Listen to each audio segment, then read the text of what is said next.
Hello mga brother and sister, mga friendship. Pangatlong upload ko po ito. Sana supportan niyo po aking YouTube channel. Edwin Valencia EB5LO. Doon po para makasubaybay po kayo sa mga pagre-reveal ko ng mga aral sa Biblia. Yan. Ito naman kung wala naman kayo magawa, try nyo naman po na punta sa aking sa YouTube channel. Ayan. Para sa kasalansan po lahat ito doon eh. Itong ginagawa ko. Ayan. Ayun po, pag-aaralan po natin ngayon, ito. Sa Bagong Tipan po kasi, binabanggit po yan ng Mateo, Marcos, Lucas, Juan, ng mga gawa, taga-Corinto, Unang Corinto, Kalawang Corinto, taga-Roma. Ayan, di po ba? Binanggit ko nung sinalansan ko sa inyo. Ayan, Galacia, Efeso, Filipos, Colosas, kay Timoteo. Ayan. Lahat po yan, kababasahan po natin ng mga ebanghelyo ni Jesus. Ayan, mga ebanghelyo na ginawa niya siya nabubuhay dito sa lupa. Ang tanong dyan sabi, all of the scriptures inspired by God. Lahat po ng, sinasabi po rin, lahat po ng sulatan ay kinasihan ng Diyos. Sa ikatututo, ikasisinsay ng marami. Tama naman po yun. Pero, bisan, para bang may contradiction po ba sa Bible? Although, hindi siguro naman, hindi, baka nakakaiba lang ng interpretasyon sa Bible. Ayan. Kasi minsan nababasahan nyo na nung nakabayubay po si Jesus sa krus, ang nakita po ni Juan, ang balabal kulay puti. Ayan. Pero nakita naman ni Lucas, kulay ube. Oh, isang pong pattern is isang suot ni Jesus, yung bahag na suot niya. Pero ba't magkaiba ng kulay? It means ba, merong, excuse me, merong ano po ba yun, tawag doon na contradiction? Hindi po. Kasi po yung oras ng time nung nakita ni unang alagad yung Jesus na nakabayubay, time limits po yun eh. Maaring maaga pa, puti po ang balabal. Nung natignan po naman yan ni Lucas, hapon na po yun. Yung araw po sumisinag po sa kanyang bahag. Nagre-reflect po, kaya ang tingin niya kulay ube. Yan po. Pero isa lang po yung puti. Ngayon, balik po dito sa topic ko na ito. Ayan. Magkakahilera po yan, Marcos, Lucas, Lucas 1,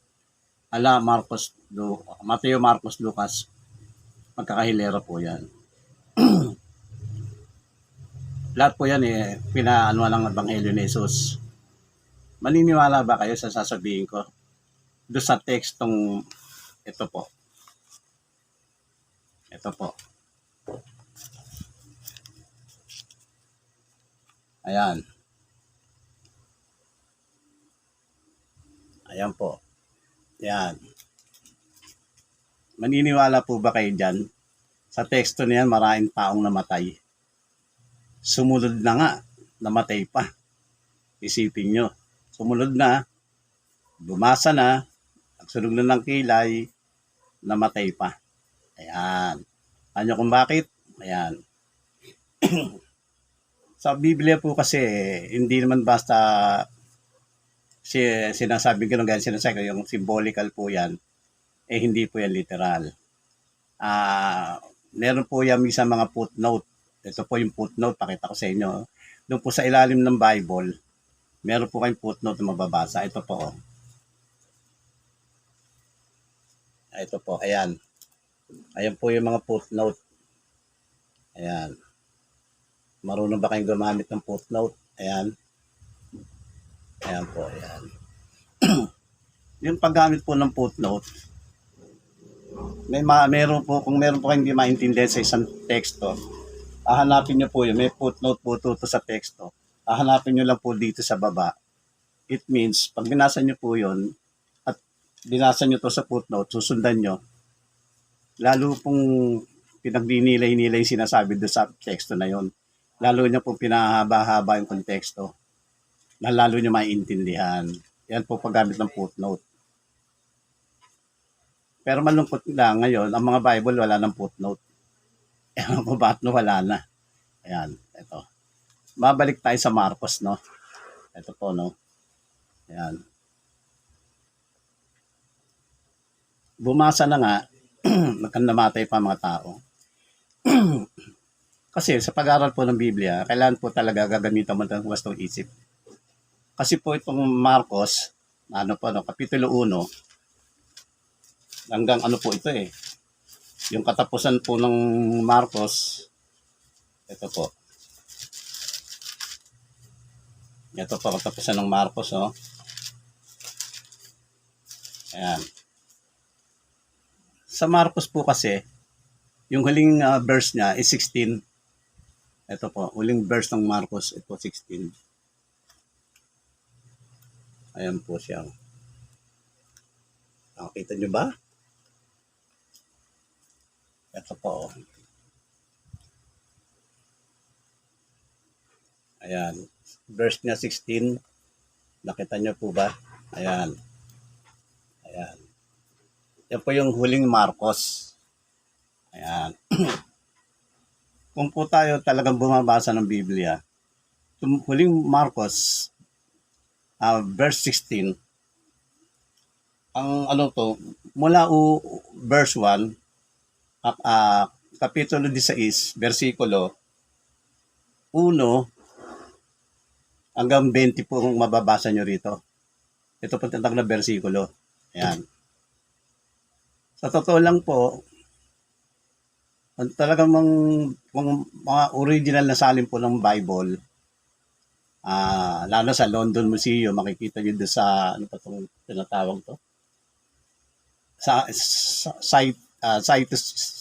Citus Senetos yata, kung di ako magkakamaling words. Itong po 16 ng Marcos, hanggang 8 lang po ito. Yan, tandaan nyo po, no, Marcos, verse 16 hanggang 8. Ito pong 9, 10, 11, 12, 13 hanggang 20. Hindi po ito legit. Nahalagay lang po ito. Hindi po ito dapat na ilagay. Pero ang mga sumulat po ng Bible, na i-translate po ito na ilagay eh. Pero sa original na salin po ng mga King James Version, ng mga talagang yung mga matatandang salin ng Bible, wala po itong Marcos 16 hanggang 20. 16 po ito hanggang 8. Ayan. Kaya kung binabasa nyo po ito, Marcos ng doon, naliligaw na po kayo. Hindi po ito kasali na. For example, dito po, mababasa nyo yung huli.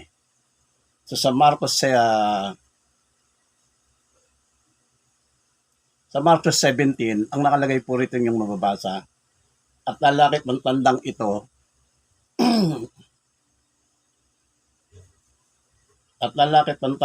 sa nagsisampalataya. Magpapalabas sila ng mga demonyo at sa aking pangalan. Ito po, tandaan nyo, no? Magsasalita sila ng mga bagong wika. Tandaan nyo, no? Ulitin ko. Sila yung magpapalabas ng mga demonyo sa kanyang pangalan, sa pangalan ni Jesus. Sa 18 po, ito po ang kinapit po ng mga namatay na tao. Sila yung magsisihawak ng mga ahas. At kung magsisinom sila ng mga bagay na nakakamatay, sa anumang paraan, ay hindi makakasama sa kanila. Papatong nila ang kanilang mga kamay sa mga may sakit at sila yung magsisipagaling. Ayan. Dito po, yung tatlong verse po ito ng 17, 16, 17, 18, 17, 18, labis po silang nanghawakan dito. Ayan. Sa totoo lang po, kinapit po ito ng mga ibang born again ngayon eh. Yung mga nagpapagaling, siguro napapanood nyo sa mga television. Tapos sila hahawak sa kanilang noo at sila magsisipagaling. Ayan. Tandaan yan ha. At sila ay magpapalabas ng mga demonyo. Yan, sa kanyang pangalan. Nangyari na po ito noon eh. Noon. Sabagay, noon pa naman siguro walang Bible. Pero parang umiral na po ito eh. Noon. Dahil sabi ng mga ibang reliyon ng panahon na yon, Panginoon, Panginoon, marahil kami papasok sa iyong kaharian. At sabi ni Jesus, bakit? Kasi sa pangalan mo, nagpakain kami ng marami. Nagpalayas kami ng mga demonyo. Bumuhay kami ng patay. Pero sabi natin, Panginoon Jesus, lumayas kayo. Kailanman di ko kayo nakilala. Kayo mga gumagawa ng katampalasanan. Parang related po ito eh. Sila po yung nagpalayas ng demonyo. Related. Pinalili-emphasize ko lang po sa inyo, no? Ngayon, dito po sila magsisiyawak ng ahas. Sila hindi matutuklaw. At sila hindi makakamatay kahit ano ang paraan at ano lang inumin. Dito po sa teksto nito, marami po nagkandamate rito. Isang grupo po ni David Kores sa ibang bansa, malaking reliyon. Ang namumuno ay si David Kores. Ayan, sandali lang po, ano. Iniiyak yung apo ko. Ayan. Sa pamumuno po ni David Kores, dali lang po, no, medyo, ano, mahirap kasi mag-taping talaga eh. Pagka ganito, kailangan talaga clear sound. Hindi naman po pwede. Hindi naman po pwede mangyari. Ayan, nakita nyo gano'n umiyak. Ayan. Ayan. Ayan na po. Ganyan po yan umiyak.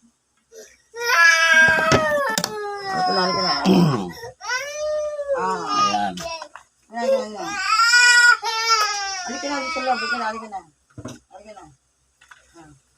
Tuloy po natin mga Francis.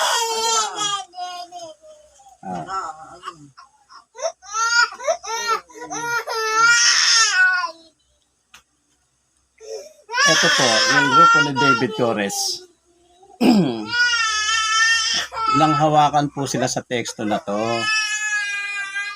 Isang grupong malaki po yan sa bansang, ewan ko lang kung Amerika o anong bansa. Sa sobrang pananampalataya dito sa Marcos, inutos na sa mga miyembro na tayo yung iminom ng nakalalason. Sila po yung iminom ng cyanide. Sabay-sabay po nilang tinungga ito. At nalalangin sila. Ano po nangyari? Lahat sila. Ano pa? Nung pang-inom po ng cyanide, 100 person died by drinking a cyanide. Yan. Ano po patotoo natin yan? Sa Guinness Book Record po, makikita nyo po yan. Nakaulat po yan. 100 person died by drinking cyanide, a member of religious group by David Kores. Nakita nyo na? Ang lahat ng kasulatan, dinasabi, kinasiyan ng Diyos, kasi kay tututo at kasisinsay ng marami. Pero gagamitan mo ng aral, baka maligaw ka. Ayan po yan. Dahil ito, hindi po ito naulat. Yes, true. Lahat po yan, kinasihan ng Diyos eh. Siya ang author ng Bible. Pero po ito, hindi ito kinasihan. Nalagay lang po ito. Kaya ang Marcos po, 16 hanggang 8 lang po yan. Wala na po yan, 9, 10, 11, 12, hanggang 20. Ayan. Diyan po kinuha ng mga born again yung mahawak sa ulo. Nung magpapagaling, in the name of Jesus, gagaling ka. Ipin nyo? In the name of Jesus, gagaling ka. Sino ka para utusan mo si Jesus? Kung naalala nyo yung sa kasalan, may kakasal sa panahon nila Birring Maria. Ano sabi ni Maria kay Jesus? Gumawa ka naman ng alak, punoy man tapayan. Ano sabi ni Jesus? Oy babae, sabi, ano pakialam ko sa'yo? Ibig sabihin po, nagalit ng ating Panginoon Jesus na siya inutusan siya ni Birring Maria. It means babae, ano po yan sa salitang Aramaiko, highest respect po yun, hindi po basta babae lang ang words. Highest respect, mataas sa paggalang. Ayaw niya na inutusan siya. Tapos ng mga born again ngayon, hawakan ka sa ulo in the name of Jesus. Jesus, gagaling ka. Tapos itutulak ka, may sasalo sa likod mo. Ayan po yan. Dito po, maraming nagkamali po din sa Marcos na to, mga friendship. Ayan. Ay, mag-ingat din po tayo. Kaya kung saan man gusto niyo magbasa ng Bible, gamitan at hingan tayo ng pananalangin sa ating Ama upang tulungan tayo sa pamagitan ni Jesus. Kaya Ebanghelyo ni Jesus, pero maraming namatay. Oh. Kasi hindi po deserve talaga na isulat ito eh. Itong Marcos. Kaya naman, tingnan nyo nangyari. Nasa Guinness Book Record po yan. Hindi po ako magsisinungaling sa inyo. Bawat bitawang kung ano eh, may proven po ako eh. Masama po yung sa salta ka lang dito to. Ayan po yan. At dito pa, ayun nga, yung palay sila ng patay, pagaling sila ng sakit. Sa mga panahon ngayon, ito po yung kinukuha nila yung verse eh. Yan, yung mga nagpapagaling daw, healing. Wala na pong himala ngayon. Matatapos sa punter ng mundo. Maghahari na po ang ating Panginoong Hesus. Wala na pong pinayayaman ng Diyos. At pagpaling ng Diyos, di kayayaman. Kaya yan po yan. Sana po may natutuhan tayo, pare-pareho, sa paggamit ng mga salita ng Diyos. At sa susunod, may bagong tema na lang tayong pag-uusapan. Ang bagong langit at ang bagong lupa. Paghaharian ng mga born again na 144,000. Ano yun? 144,000 na. Maghahari sa lupa. Kasali ba tayo doon? Ayan. Ito po ang passport. Ayan. Bigyan mo nating halaga. Ito nyo kahit luma-luma na, hindi mo ma-dispose. Sayang. Salita ng Diyos ito eh. Hindi ko po, ulitin ko na naman, hindi ko po ito ginagawa dahil sa pera. Maganda po yung content na may matututuan tayo. Kasi iba dyan, sumayaw lang, 1 million views na eh. Kahit minsan, titigas ng katawan, mga corny. Po ba? Sa mga views na yan na puro kalokohan, ano matututuhan ng ating mga anak? Kaya ko rin naman gawin yan, kahit sino, kahit kayo eh. Ang mahalaga po yung talent. Ano matututunan ng mga anak natin pagdating ng araw? Yung mga prank na hindi naman tama. Di po ba? Pagdating sa Diyos, scroll. Pero nakakatuwa naman, mga friendship. Sabi ko nga, 20 views lang eh. Masaya na ako eh, nakapangaral ako eh. May nakinig, may natuto eh. Nangyari na po ngayon, 160 views po ako ngayon. Pero pa sa Reels.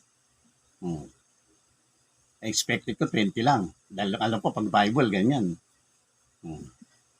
Kaya siguro, on the way of God, by serving His words, di po ba? Hindi ko pa kailangan ng pera. Diyos na po ang bahala sa akin at sa amin. Yan. Kinikita naman po yung pera eh. Aalin ko ng milyon-milyon. Kung panandalian lang. Pagdating ng paghukom, paano na? Ayan. Di po ba? May natutuhan kayo ha. Share it. Yung YouTube channel ko, huwag niyo kakalimutan ha. Andito po yan. Kung wala na po sa Facebook, sa YouTube channel nandun po. Okay. See you.